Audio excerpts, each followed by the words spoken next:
எல்லாருக்குமே வணக்கம். இந்த வீடியோவில் நம்ம என்ன பார்க்க போறோம்னா டென்ஷன் ஃபிங் வந்து ப்ராப்ளம் இருந்ததுன்னா அது எப்படி வந்து நம்ம சரி செய்யறது அப்படின்னு தான் இந்த வீடியோவில் நம்ம பார்க்க போகிறோம். ஏற்கனவே பார்த்தீங்கன்னா நான் ஒரு வீடியோ போட்டிருக்கேன். அதில் பார்த்தீங்கன்னா இந்த டென்ஷன் ஃபிங்கு உள்ளே வந்து ஒரு ஊசி இருக்கும். அந்த ஊசியை கழட்டி எப்படி போடுறது அப்படின்னு வந்து நான் சொல்லியிருப்பேன். அந்த வீடியோ பார்க்கலன்னா பிளேலிஸ்ட்டில் இருக்கும், மறக்காமல் அந்த வீடியோவை செக் பண்ணி பாருங்கள். லூஸ் ஸ்டைல் வரதெல்லாம் வந்து தவிர்க்கலாம் அந்த வீடியோ பார்த்தீங்கன்னா. இப்போது மறுபடியும் உங்களுக்கு வந்து இதெல்லாம் பண்ணியும் உங்களுக்கு லூஸ் ஸ்டைல் வருதுன்னா, இப்போ இந்த மரம் பார்த்தீங்கன்னா இதில் வந்து சரியாக நிறைய பேருக்கு வந்து ஒர்க் ஆகாது, அதாவது சரியாக போட வராது. ஒன்று இது வந்து டைட்டாக இருக்கும், இல்லை லூஸாக இருக்கும். இது எப்படி வந்து சரி செய்யலாம் அப்படின்னா, இப்போது இந்த மரம் பார்த்தீங்கன்னா இதில் ஏறவே மாட்டுது, பார்த்தீங்களா? இல்லை ஏறவே மாட்டுது. இப்போது இதை என்ன பண்ணலான்னா, கொஞ்சம் லைட்டாக நம்ம கட்டிங் பிளேடு வச்சு கொஞ்சம் லைட்டாக ப்ரெஸ் பண்ணிங்க அப்படின்னா கொஞ்சம் சின்னதாகும், நம்ம வந்து மரம் வந்து ஏறும். அதே மாதிரி சின்னதாக இருந்ததுன்னா அது எப்படி சரி செய்யுது அப்படின்னா, இந்த நம்மள மாதிரி ஸ்க்ரூ டிரைவர் வச்சு இதை வந்து கொஞ்சம் பல்ல மட்டும் கொஞ்சம் லைட்டாக அப்படி வந்து நம்ம ப்ரெஷ் பண்ணி வந்து நீக்கணும் அப்படின்னா இந்த மரம் வந்து ஏறும். ஒருவேளை இந்த மரம் லூஸாக இருந்ததுன்னா இதை வந்து நீங்கள் வேறு வாங்கி தான் போடணும். இது தைக்கிறப்போ என்ன ஆகும் அப்படின்னு பார்த்தீங்கன்னா, தைக்க அதாவது நம்ம வந்து கரெக்ட் பண்ணிட்டு தைக்க சொல்ல கரெக்டான தையல் வரும். திருப்பியும் என்ன ஆகும்னா இது லூஸ் ஸ்டைல் வர ஆரம்பிச்சிடும். நம்ம கவனிக்காமல் அதை தைச்சிட்டோம் அப்படின்னா எல்லா பீஸும் நம்ம வந்து பிரிக்கிற மாதிரி இருக்கும். அதனால் இந்த மரையை வந்து கரெக்டாக வந்து பார்த்து போடுங்க போடுறப்போ. அதே மாதிரி இந்த ஃப்ரிங்கு எப்படி வந்து போடணும் அப்படின்னு பார்த்தீங்கன்னா, இதை ஃபஸ்ட்டு வந்து இந்த தட்டையாக இருக்குல்ல, இந்த பிளேட்டை வந்து இது உள்ளே போடுங்க. அதுக்கடுத்து ப்ரெஸ் பண்ணுற மாதிரி ஒரு பிளேட் இருக்கும், அதை வந்து இதில் போடுங்க.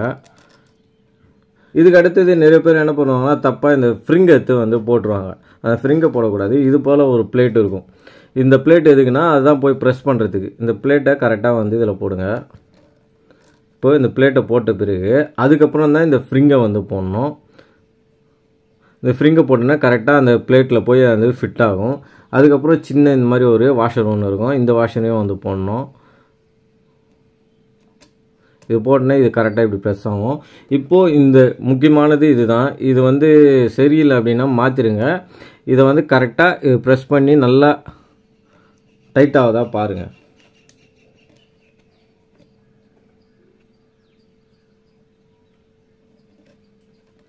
டைட் ஆகலைன்னா கட்டிங் பிளேடு வச்சு டைட் பண்ணிக்கலாம். கொஞ்சம் டைட்டாக இருந்தால் பிரச்சனை இல்லை. ரொம்ப ப்ரெஸ் பண்ணிங்கன்னா லூஸ் ஆகிடும். லூஸ் ஆகிடுச்சுன்னா போட முடியாத மாதிரி ஆகிடும்.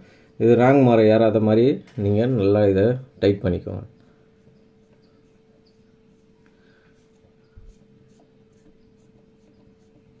அவ்வளோதான். இப்போ இதை போட்டாச்சு. இப்போது நமக்கு வந்து இந்த நூல் வந்து எப்படி கரெக்டான சைஸை வருதா அப்படின்னு வந்து செக் பண்ணிங்க. கரெக்டாக ஃப்ரீயாக வருதா இல்லை டைட்டாக வருதா அப்படின்னு செக் பண்ணிவிட்டு நம்ம வந்து தைக்க ஆரம்பிச்சிடலாம். இப்போ இது வந்து டைட்டாக இல்லை அப்படின்னா இது ஏதோ நூல் கட்டி இல்லை ப்ரெஸ் பண்ணி அமுக்கிலாம் போட்டுருந்தீங்கன்னா கண்டிப்பாக வந்து லூஸ் ஸ்டைல் வரதுக்கு நிறைய வாய்ப்பு இருக்குது. இந்த டென்ஷன் ஃப்ரிங் வந்து ரொம்ப ரொம்ப முக்கியம். இந்த டென்ஷன் ஃப்ரிங் சரியில்லைன்னா அதை மாற்றிடுங்க. இந்த மாதிரி நம்ம வந்து சரி செய்ய முடியும்னா இந்த மாதிரியும் சரி செஞ்சுக்கலாம். கொஞ்சம் ரொம்ப டைட்டாக இருந்ததுன்னா நம்ம கட்டிங் பிளேட் வச்சு கம்மி பண்ணிக்கலாம். ரொம்ப நிறைய பேருக்கு லூஸாக தான் இருக்கும். ஏன்னா அழுத்தி போட்டு என்ன ஆகும்னா இந்த கம்பி வந்து அப்படியே மடங்கி லூஸ் ஆகிடும்.